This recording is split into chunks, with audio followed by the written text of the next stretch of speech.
네, 안녕하세요. 머니볼입니다. 제가 오랜만에 마이크를 켰는데요. 예, 제가 뭐 사무실이 이전하기도 하고 좀 바빠서 영상을 많이 못 올렸습니다. 예, 어, 금요일 오후고 뭐 비도 밖에 오고 있는데요. 예, 제가 좀 생각하는 부분을 조금 말씀드리고 싶은 게 있어서 예, 말씀드리겠습니다. 일단 제가 뭐 여러 번 자산 배분에 관한 이제 말씀을 많이 드렸죠. 이제 자산 배분을 해야 된다. 예, 근데 이 자산 배분의 필요성이 사람마다 다를 거예요. 왜냐하면은 자산 배분이라고 하는 거는 우리가 일반적으로 뭐 주식, 채권, 그다음에 뭐 부동산, 뭐 대체 자산 뭐 이렇게 있겠죠. 근데 한국인들이 사실 가장 많이 들고 있는 자산이 어떤 걸까요? 예, 주식? 예, 아니죠. 예, 한국인들이 사실은 대부분 많이 들고 있는 자산은 이제 부동산일 겁니다. 부동산. 네. 물론 뭐 없으신 분도 있겠지만은 어느 정도 이제 중년 이상 되신 분들은 부동산을 뭐 이게 뭐 자가든 아니면 뭐 전세든 뭐 이렇게 가지고 계시겠죠.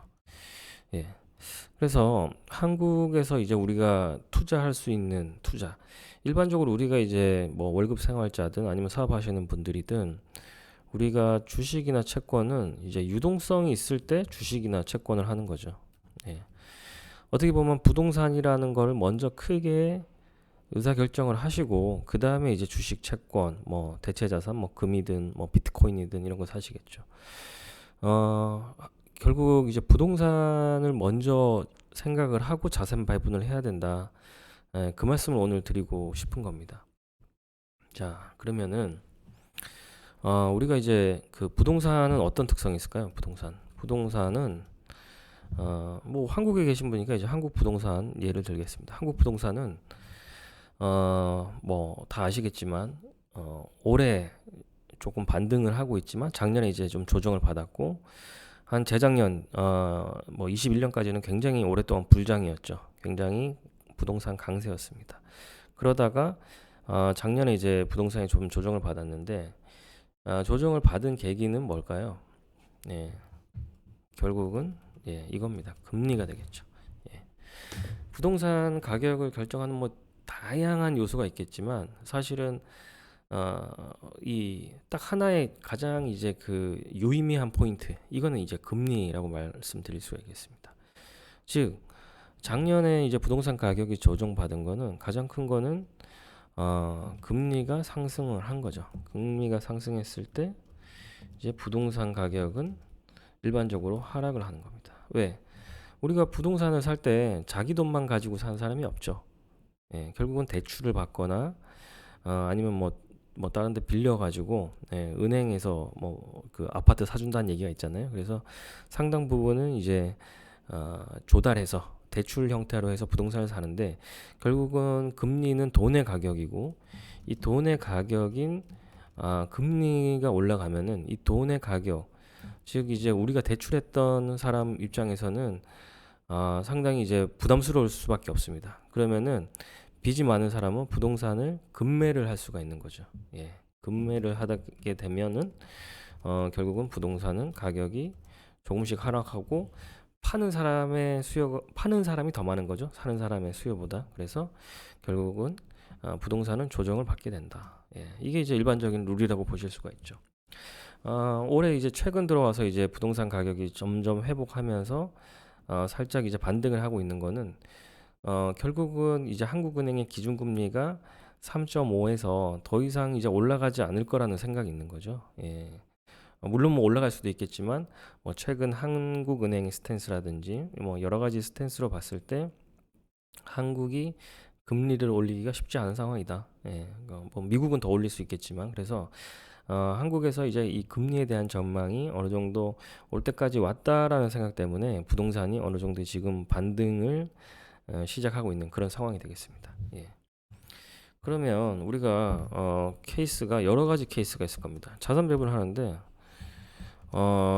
부동산 자산은 많고 그 다음에 현금은 없는 사람, 유동성이죠. 현금은 얼마 없는 분, 뭘 해야 될까요? 자산 배분을 어떻게 해야 될까요?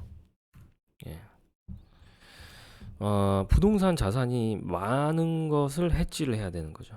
예, 결국은 부동산이라는 게 한번 이제 가지고 있으면 쉽게 사고 팔 수가 없죠. 예, 뭐 여러 가지 세금 문제도 있고 주거 문제도 있기 때문에 부동산은 쉽게 사고 팔 수가 없습니다. 결국은 부동산이 많은 사람은 이 자기가 가지고 있는 현금 여유분을 가지고 뭘 투자하면 될까요? 이런 분이 채권을 투자할 필요가 있을까요? 예. 예를 들어서 강남에 내가 부동산 아파트가 20억짜리 아파트가 있어요.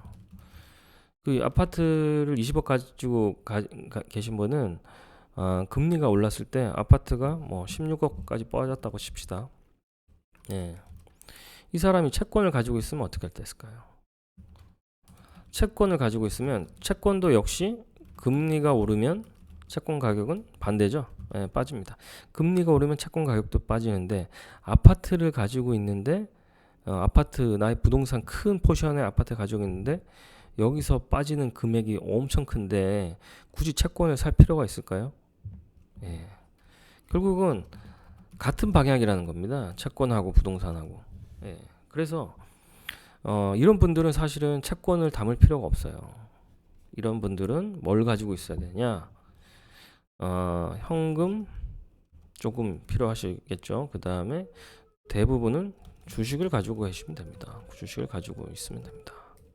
예, 이게 이제 이런 케이스의 분들의 자산 배분이라는 거죠. 예, 그래서 우리가 이 자산 배분의 이 투자 상품을 개개별로 생각하지 않고 개인의 그 특성을 생각하지 않고 그냥 단순히 뭐 채권 30%, 저기 주식 50%, 그 다음에 대체 자산 10%뭐 이런 식으로 하는 것 자체가 무슨 의미가 있을까요? 예. 나의 대부분의 지금 자산의 익스포저, 자산의 이 구성은 지금 부동산이잖아요. 이분 같은 경우에. 예. 그래서 의미가 없다. 자산 배분이 의미가 없다. 이런 분들은. 예. 그래서 이 우리가 이 자산 배분 얘기하면은 듣기 싫어하는 사람들이 굉장히 많은 이유 중에 하나가 내 상황이 저거하고 안 맞다라고 생각을 다들 하시는 거죠.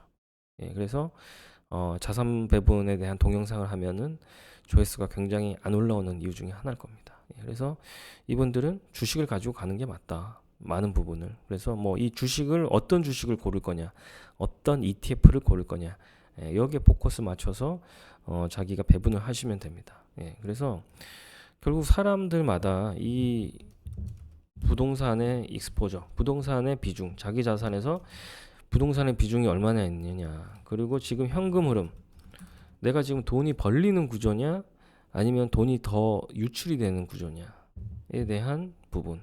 여기에 따라 가지고 지금 이 자산 배분과 이 주식도 배당주를 할 것이냐, 성장주를 할 것이냐,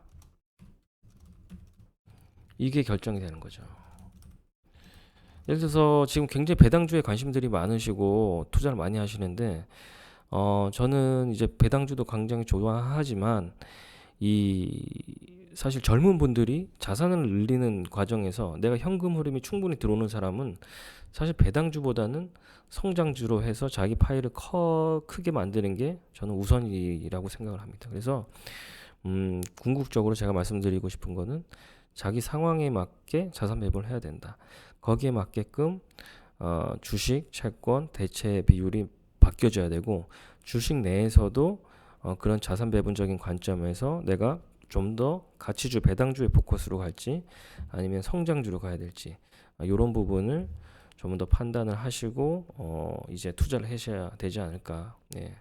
이런 측면에서 제가 좀 뭐 두서없이 말씀을 드려봤습니다. 예, 예, 감사합니다.